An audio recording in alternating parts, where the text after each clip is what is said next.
Helvis? Hello everybody, this is Snarist, and welcome back to the continuation of my Ultra Age Hard Difficulty Guide. This is part 13, Frontier RE Factory, or as its shorter name implies, it's the Frontier Regenerative Energy Factory. And it's actually one of my favourite sections in the entire game. I really like the level design, and it's got a nice variety to it. Although, looking at the video editor I've got in front of me, there are quite a few sections where things are sped up. So it could definitely be like a 20 to 25 minute sequence. But because I sped it up, it's obviously the speed that it's at now. And you'll notice in the bottom left that my critical rage diamond there is all whited out. I don't know what this means. I'm pretty sure it's a bug where I still had critical rage when I was fighting Medea, and I managed to beat her and it goes into a cutscene.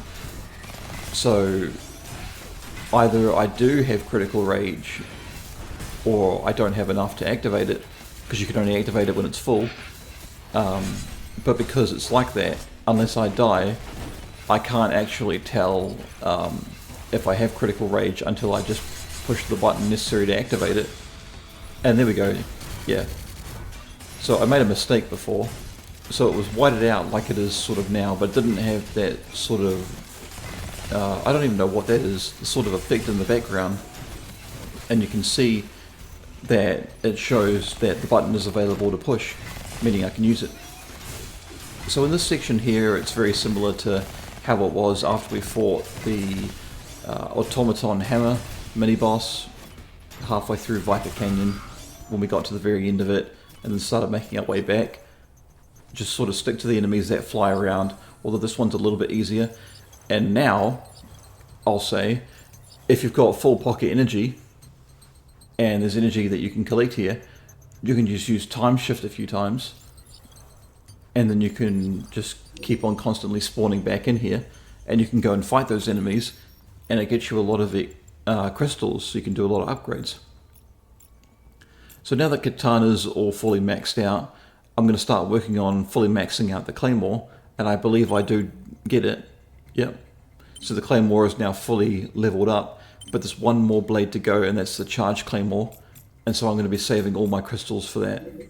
Because we get the charged Claymore pretty early on, and it's not better than the regular Claymore, because even though it has more attacks behind it and more slashes, and it does do a lot of damage, and it's still probably the second, maybe third best weapon in the entire game, it's just something about it. I think the charged Claymore looks really goofy and isn't super useful. The original Claymore definitely is the best. So it's just a few drill enemies here trying to get in your way. Not the end of the world if you die to it. You know, it is what it is. If you're worried about going into certain sequences where you've got a lot of crystals and you're trying to save them up for a later upgrade, if you feel like you're going to lose them, just go ahead and use it on something, anything at all, because you will make those crystals back, and you'll find that in a few sections of the game you'll be able to go without those upgrades. Now, we're going to be making our way a bit further south. We'll be coming into this facility here, right up ahead. And as far as the rest of the game goes, you know, how difficult is it? Well, at the end of this sequence, there's going to be a boss fight against an AI that does that whole, it's in the middle of a core, and it uses other machines to do its fighting for it, or other minions. It can be a little bit intimidating, and it can be a little bit difficult to predict, but luckily I managed to work out a pretty simple way of dealing with it. And if you've ever had trouble with this boss, or you think it looks intimidating, I'm about to show you just how pathetic and easy it is. And then the next video after that is going to be against, in my opinion, the toughest boss in the game, mostly because of how long it goes on for, and how it can catch you off guard. And that's the Snake Queen. And then after that, there's going to be a couple of more of those dungeons, but they're going to be through warp gates, and at the end of the dungeons you have to fight the Mecha Drop Oil again, and the Rhino again, and if you die at any point at either of those two dungeons, then you could do the whole thing again. It's not super long, but it's still very annoying. And then the third dungeon is exactly the same as all the others, but at the end you fight a new boss that you haven't fought before, and that's Atlas. And Atlas has a lot of the moves of the dropper wall, because instead of a giant tiger enemy, it's a giant mechanical lion with wings, and you know, he has all sorts of weirdness to them. But I'll wait till that video so I can talk more about Atlas and Deucalion himself, which Deucalion is my favourite boss in the entire game. Not only because he's fair, it's a lot like how I feel with Zeus in God of War 3, because he's not the hardest boss in the game, but he is fair. He hits really hard, and if you neglect him or if you don't take advantage of his weaknesses, he can really mess you up. But if you are respectful and if you are cautious enough, but you know when to be aggressive, he's a bit of a cream puff, really.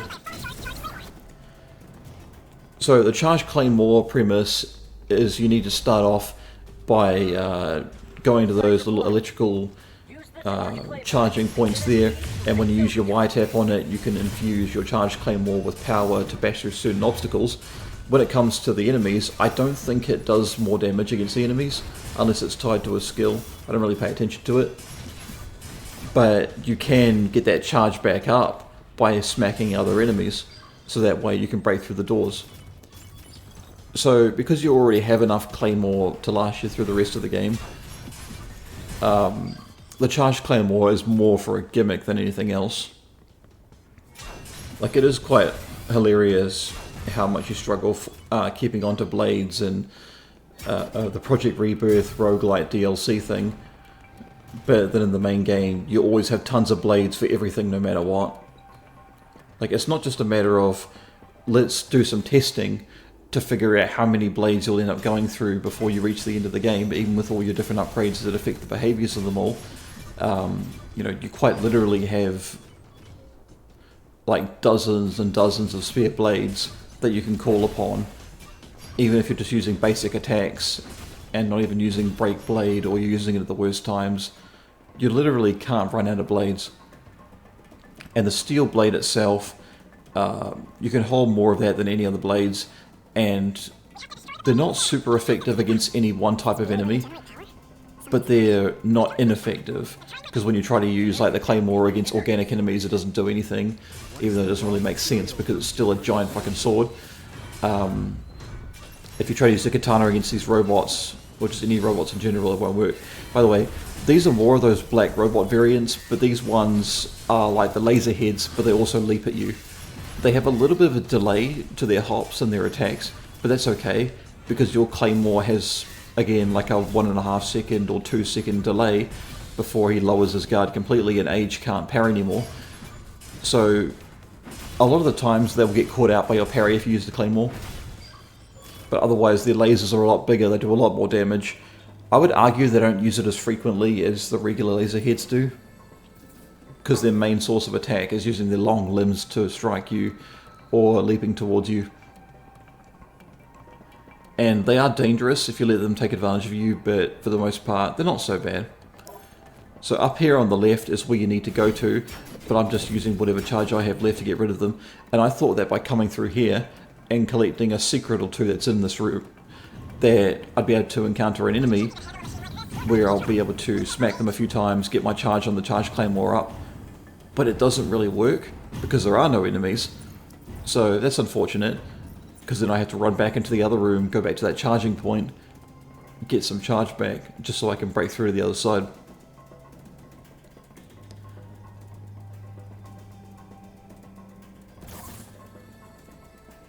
And that's basically all there is to this mission.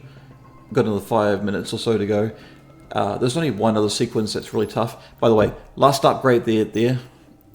So that way we can get critical damage and master module upgrades for our character, which master modules are just, you know, it gives us a little bit of a boost to every other stat. So not super useful anymore, but you know, if I really broke down the guides and, you know, what's useful, what's truly useful, I would argue not to worry about that. So you save 4 of the power gears to do upgrades on the other skill trees, but they're not that useful. The Y-tap related abilities aren't really that useful. The ones in the other skill tree, which I've forgotten what they are, they're pretty useful, but not essential. By the way, I kind of mess up here on the timing of my attacks and slashes, but the further along you go here, through the air, the less you have to worry about. So this section here can be tricky. So you need to use the charged Claymore more than the regular Claymore, and so you need to attack the enemies here to build up your charge so you can break through these walls, and they'll push you back towards the back of this ramp, or this balcony I guess, or platform, and if it pushes you all the way back, it'll push you off the edge and kill you. But these enemies are, well, they're drill enemies? Yeah, they're drill enemies, so they'll always attack you. So the best thing you can do, which I don't do in this, is to just keep smacking the wall, but when you run out of charge, you'll just bounce off the wall.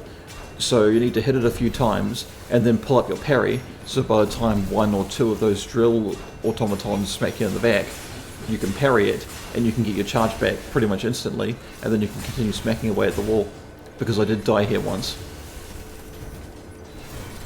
So that's what I should have been doing, just smacking the wall a few times, maybe breaking through one of them, and then getting my parry timing just on, so I can smack the enemies away, get my charge back up, and enough to break through the walls ahead of me, because if you don't do this, you're going to be stuck here for a long time, or until you're dead. But I've got my critical rage ready to activate as well if I have to. But that doesn't really, that would probably destroy them on impact, but it doesn't really do much for charging up. One thing you can do is move towards these walls, wait till the drill enemies jump at you, but double jump over them, get in behind them, and then just keep smacking away at them, so by the time you kill them all, you've got full charge. Or, what I'm doing right now, you move back towards the automatons, you smack them 2 or 3 times, and then on your final hits, the final swing, you move back towards the wall and get one good hit on it. So that way you're taking out enemies before they can reach you, and then you're swinging back with the rest of your momentum to take out the wall. So I like that section a lot because there's a lot of different ways you can go about it, but ultimately I just wish there was a bit more to it, but also a little bit more of a delay on the walls, so there weren't so many of them at once. But there was something else that was potentially getting in your way. I think that would have been cool. So it's pretty nasty that they make you fight one of these heavy armor dudes on a thin platform where you can't go anywhere else, and the camera's pulled out, and there's all this geometry getting in your way. But I understand, it's not the hardest thing in the world, but still. By the way, don't keep going ahead. Don't forget this door back here. Because inside, you have 2 power gears, and I have to preface something as well. These are the last power gears you will ever find in the entire game. If you die enough times in the final dungeon areas of the game, I think there's a possibility that you'll get a power gear spawning in, or you'll kill like a heavy enemy, and they'll drop a power gear. I don't know if I remember that correctly or if it was a fluke, but I think that's the game's way of letting you know, like, hey, we notice you're dying a lot, or it's coming out to the end of it, and you're taking on tough enemies and going through the entire dungeon and making sure you clear everything out. So as a reward, we're going to give you a bonus power gear that you're not really supposed to get. So that's not going to apply for me, because I'm pretty sure I'm making through all these dungeons apart from maybe one of them before I die, but yeah. I don't really need it, and you don't really need it either. Now in this section here, get your charge Claymore ready, smack away at these drones, build up your charge, and start smacking these walls. Don't worry about its health, just keep going until you see it stagger and short circuit. You can tell it short circuits because the light goes out and a bit of steam comes out where the red eye should be. And your whole thing is you need to take out both these walls before they close in on you and squish you. You usually have pretty good time, because the drones will keep spawning in because they have to, because if they don't, well then you've got nothing to charge up your charge Claymore with. But the moment you destroy these walls, the drones will stop spawning. And so you just move on through to the next section, just get to your next save station, make any upgrades you want with the crystals you have, get your blades organised, and then you'll be ready to fight this next boss. So I'll see you then.